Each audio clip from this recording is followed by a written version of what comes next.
réussi, le mélange d'images vivantes et d'images animées, c'est très réussi. Bravo, monsieur Laurent. Merci beaucoup, Laurent. Merci beaucoup. Mais je tiens à dire vraiment que j'ai pas fait ce film tout seul, loin de là. Et que du coup, j'étais vraiment accompagné du début jusqu'à la fin. Et oui, je vais le faire. Je vais demander à tous ceux qui ont travaillé sur le film de me rejoindre ici. Tricia, maman, Olivier, Axel, Steve, Bruno, je sais que tu es là. Donc voilà, tous ceux qui ont travaillé sur le film, s'il vous plaît, j'ai pas eu les retours de tous ceux qui pouvaient être présents. Mais en tout cas, je vais demander de me rejoindre ici sur scène parce que c'est le travail aussi de toutes ces personnages. Je vous demande de les applaudir très très fort. Représentants de tous les absents également. Ensuite, on a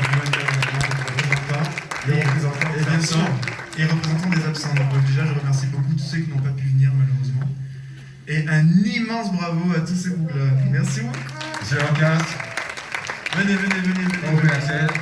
J'ai dit des applaudissements chaleureux, ça qu'on m'a donné. Applaudissez-les s'il vous plaît. Merci beaucoup. Ils sont beaucoup plus nombreux, mais eux, ils sont là en Voilà. nous. Merci beaucoup à vous tous. Parce que sans vous, le film n'aurait pas pu se faire. Ah, quand même. Oui, maman. Et bien sûr, parce que maman a fait des voix. Et attends, mais Tati Marie-Jo, tu crois quoi? Tati Marie-Jo, venez ici s'il vous plaît. Merci beaucoup. Vous êtes attendus sur la scène. Et Baïkan aussi, il a fait une petite voix dans le film. Baïkan descend. Voilà, donc voilà. Vous avez un petit aperçu de tous ceux qui ont travaillé sur ce film et que je remercie du plus profond de mon cœur. Voilà. Et, Vous avez apprécié, me semble-t-il. J'ai entendu des commentaires, des rires, des soupirs. S'il vous plaît, des applaudissements pour l'équipe de Mani.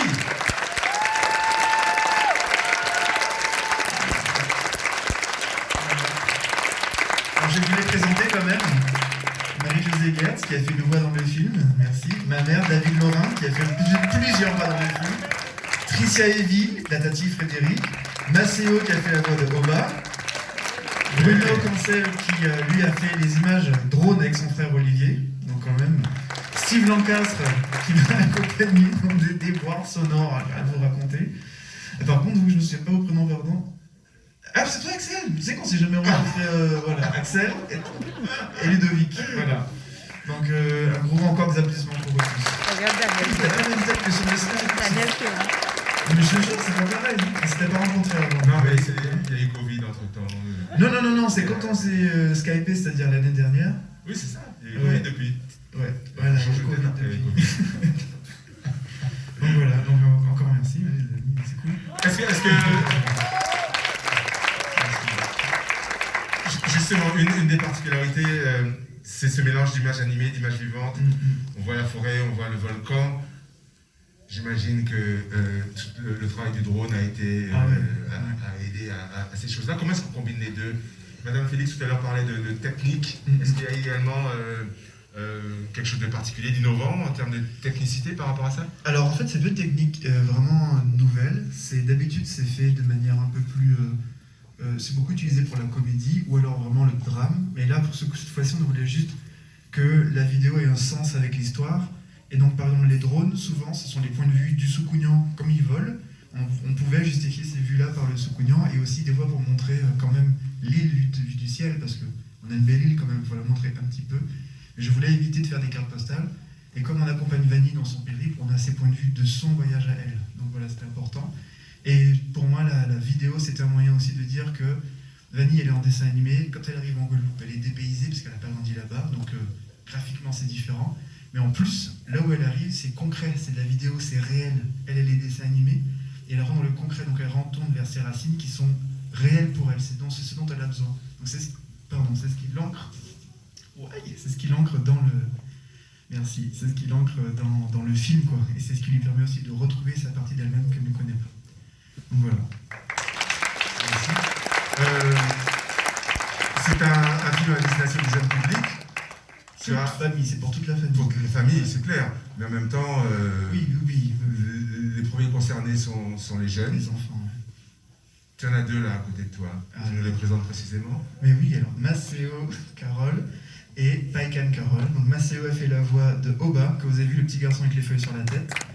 Et Paikan a fait une voix additionnelle lorsqu'il y a eu les babs chez Loulouse, quand on parlait de Soukounian, tout ça. Donc voilà, et Massiola il nous a bien surpris parce que, en fait, c'est vraiment un super comédien. Et donc, je vous demande vraiment de l'applaudir encore une fois parce que il n'avait que 7 ans quand il a enregistré les voix. Donc, à quel âge? 11 ans.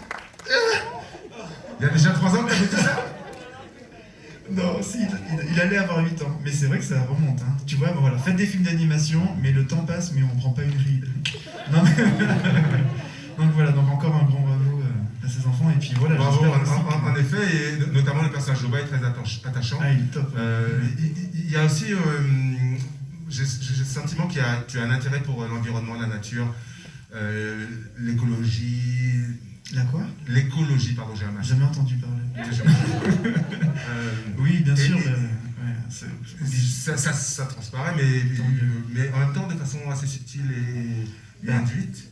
Ben, si on fait un film où on dit il faut respecter la nature, les gens disent oui, d'accord. Mais en fait, je pense que si on montre un film que la façon dont moi j'aime la nature, du coup, si les gens ils aiment la nature, ben, ils feront attention. Enfin, je pars de l'autre côté, au lieu de dire faites ça, c'est regardez comme c'est beau, et comme on protège ce qu'on aime, ben, du coup, si on l'aime, on la salit pas, enfin, on fait attention.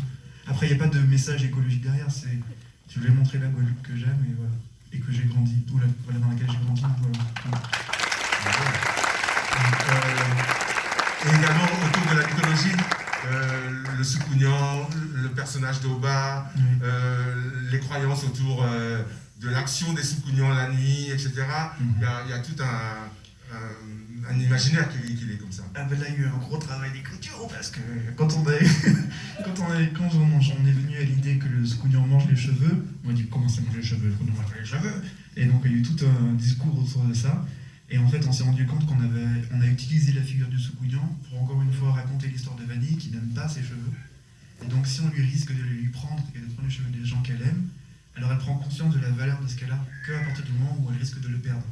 Donc on a réussi à faire se rencontrer les croyances antillaises avec le besoin du récit. Et ça, je trouve que je suis très content de cette idée parce que c'est pas juste on montre le folklore antillais. Ça permet, et comme ma mère me disait beaucoup, les contes antillais ont toujours vocation à apprendre des choses aux gens.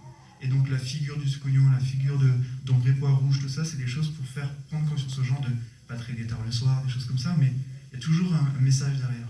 Donc voilà. Le film, c'est un film de court-métrage, à peu près 26-30 minutes. Il y a beaucoup de choses qui sont véhiculées dans cette histoire. Au-delà de la narration même, le petit déjeuner quand elle se réveille, l'occasion de parler des fruits, du territoire, etc., que la nature produit, les relations entre les gens, la présence du grand-père, sournoise comme ça, ce personnage à l'aéroport qui finalement s'avère être un ami de la Tati. Plein de petits, comme ça, de petits inserts sur des petits messages insidieux, on va dire, qui sont présents, et puis bien sûr la fraternité entre les gens, entre les différents personnages de l'histoire, la solidarité entre eux, c'est une certaine prouesse en termes d'écriture scénaristique, parce que voilà, on a une trame principale, en même temps on insiste comme ça de temps en temps des choses qui font leur effet. Eh ben, je dois dire quand même que je dois préciser que ma co-scénariste Aurore Auguste a amené énormément parce qu'elle a beaucoup écrit les dialogues du film. Et du coup, elle y a insufflé de la réalité, de la justesse, surtout pour Vanille, parce que moi je suis pas une petite fille, donc il fallait quand même que je travaille avec une femme qui a été une petite fille, pour que la réaction de Vanille soit crédible. Et puis après, c'est vraiment travaillant tous les deux, on y a mis ce qu'on aime, quoi.